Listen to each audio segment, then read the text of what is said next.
road again, going places that I've never been, seeing things that I may never see again. I can't wait to get on the road again. Welcome to The Drive.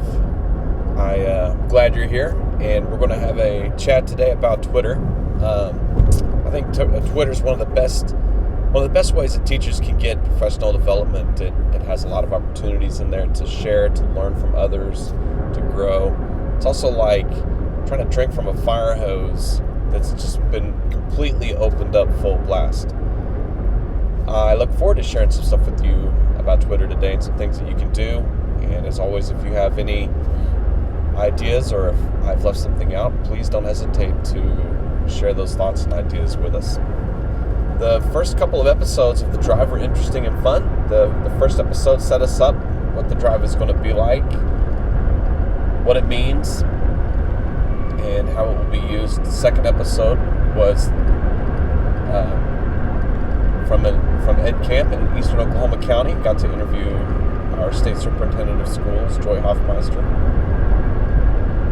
The third episode of The Drive was about just trying to take a step into integrating some technology into your classroom, because sometimes it's really hard.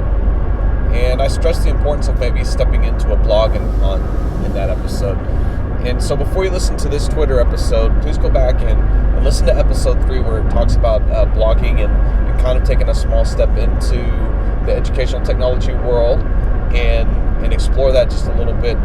And then after you listen to that one, listen to this one. The episodes are not very long. I don't ever want the drive to be longer than 15 minutes at the most. Maybe a skosh over if something has really, really got our attention. But for the most part, I want our conversations to be about 15 minutes. So today with Twitter, it's phenomenal. And kind of like blogging and social media and other different forms of technology, it can be a bit overwhelming. It can be a challenge. If you Facebook, you probably don't want a Twitter because you're not used to that. It's different and new. And if you're a teacher, you're going, Scott, all these things that you're sharing with us, oh my goodness, like I don't have enough time in the day. And the fact is, there's time in there, I promise. I do all of this and I teach. Here's the thing. It just comes down to, is it a part of your fabric of what you do in your classroom or not? And if it's a part of that fabric, then it gets blended in as part of what you do with your classroom. And after you learn how to use the technology, and after you're a little bit comfortable with it, and there is a learning curve on some of these, it does become a part of your fabric. But when you're learning how to do something and you invest some time and it doesn't work right, you get mad, and maybe 2 computer screens later, you're finally over the issue. There are those things that creep up, and I totally understand that. And there is an investment of time at the front, and I get that too. I made that investment as well, but I'm telling you, the payoff from the investment is infinite. And the risk that you face if you don't take that step and take that time and investment into exploring some of these things is that your teaching stays exactly the same. You might go to some professional development and get some good tips and tricks, but that's all you've got now.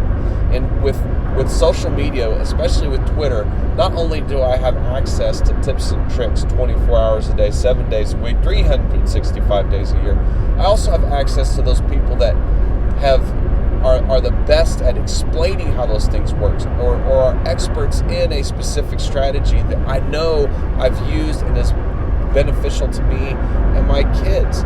So the opportunity that I have on Twitter is to reach out to those people and interact with them and engage with them and learn from them and ask them questions. And then once I've reached a point where I've asked enough questions, then it can become a great place to share what you do.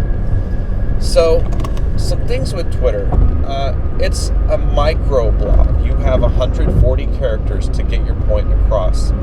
And this can be really challenging, especially if you're a language arts teacher, because sometimes those tweets don't look grammatically correct at all.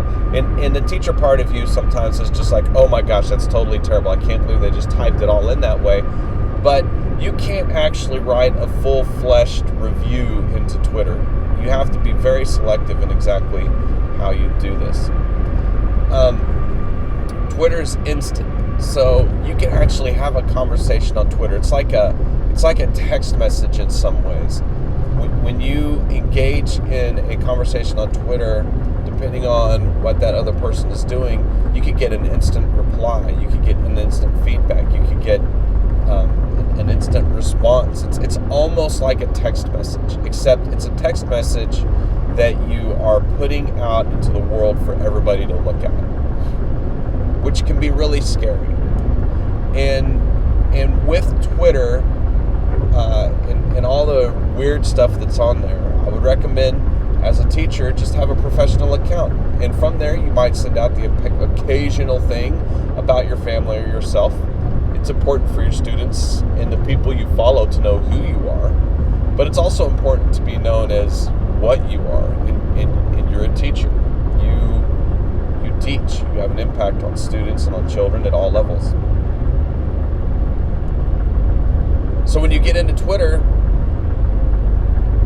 follow other teachers. And how do you do that? Well, there's a couple of really great resources to help you get started. Number one, if you live in Oklahoma, there's a hashtag that the teachers in our state use. It's the hashtag #, OKLAED, hashtag OklaEd. Teachers from all across the state of Oklahoma are there. They participate every Sunday night at 8 o'clock in a chat. And there is somebody that asks a question. They moderate the chat. They ask a question, and the other teachers respond. It is really, really dynamic. It is the fastest hour of my week, and I encourage you to explore that if you live in Oklahoma. If you don't live in Oklahoma, if you live somewhere else, there's a Twitter chat for you. Even if you do live in Oklahoma, you can participate in other Twitter chats. There are teachers in Oklahoma that participate in the Missouri Educational Chat, which is MoEd Chat. There's teachers that participate in the Kansas Chat, which I think is KS Ed Chat, I think. I can't remember for sure. If you are a fan of the book Teach Like a Pirate, there's a hashtag TLab Chat. If you teach gifted students, there's a chat for that. If you teach special needs students, there's a chat for that. If you teach English language arts, there's one for that. There's a math one. There's science. There's middle school social studies. There's a principals chat. There's out of the box thinking chat, no box thinking chat. All these different chats, they occur all the time. And so kind of whatever your passion is, whatever you teach that's your passion, there's a chat for that. There really is. And they're super fun to participate in. You really get to know people. In fact, over the past couple of weeks, I've had the opportunity to meet some administrators and meet some schools that I've never been to before and don't know face to face, but I know through Twitter. And I have been able to make some outstanding connections that way. So Twitter can be a powerful tool for that. The other thing that you can do with Twitter is if you use educational technology in whatever way, or you're interested in it, or you have this set of classroom iPads, but you're just not 100% sure what you want to do with them, or you've got a classroom set of Chromebooks or something like that, you just don't know, you've seen some things, you're not sure, you've tried Google, there are hashtags in Twitter that will help you. And that's how you navigate through Twitter, is with that hashtag. There's a hashtag IPADED, IPADED, hashtag IPADED. And that hashtag is just solely devoted to using iPads for education. Some of it won't apply to you at all. Some of it will not apply. Some of it you'll be like, that's the best idea I've heard in my life. I'm trying it tomorrow. And it will be something you can try tomorrow. And you wouldn't have found it without Twitter. The super, super excellent thing about this is, once you try your idea, you can share with other educators through Twitter, or you can directly engage the person who gave you that idea through Twitter. It's phenomenal. You have to experience it to see how amazing it is. If you are just sort of wanting to explore educational technology, then look into the hashtag EdTech or the hashtag EdTech chat. Those are primarily devoted to educational technology items across the entire spectrum of learning. So there's some really, really cool things in there that are really interesting that you can use right away. And when you get into Twitter, it took me 3 times myself to get into Twitter, and it really took finding the Oakland Ed Chat to really explode my use of Twitter and to totally understand how amazing this one service can be. I still remember the first tweet I sent in the Oakland Ed Chat. I had sweaty palms and clammy forehead, and my heart was racing, and I sent a tweet out. Somebody said hi, and I said hi back, and then I answered some question with some tweet, and it got favorited and retweeted, and that was the first time that would ever had ever happened, and I had like a celebratory self high five. I thought that was so cool that somebody else thought that idea was great. So Twitter it's powerful. It's so powerful, and one of the things to do when you use Twitter is to find a piece of software called TweetDeck.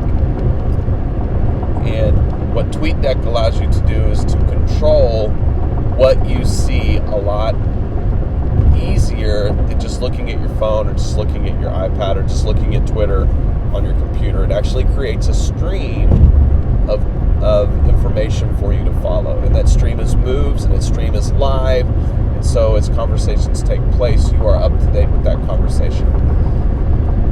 There are great educators to reach out to on Twitter as well. I've mentioned that before. And if you can't find information on a Twitter chat in your state, there is a space on the web that's organized by a guy called Cybraryman.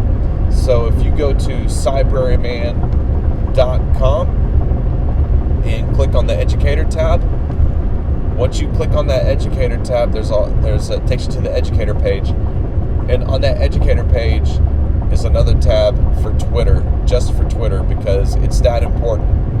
And when you get into Twitter, there are several little articles. Why should you tweet? How should you tweet? And it gives you a good foundation for you to go through and read and look at. And then there's also some articles in there that link you into other teachers as well. So think about Twitter. Don't shun it. Yes, it's scary. Yes, it's different. Yes, it's something else to add to your schedule. But I discovered that sharing what my students were doing through Twitter became very easy to do. It was a part of our conversation in class. I could share what we were doing. I could share an assignment. I could share a quick story, and I could do all of that while I was still teaching the kids. It didn't take me 20 minutes to pause and make the tweet.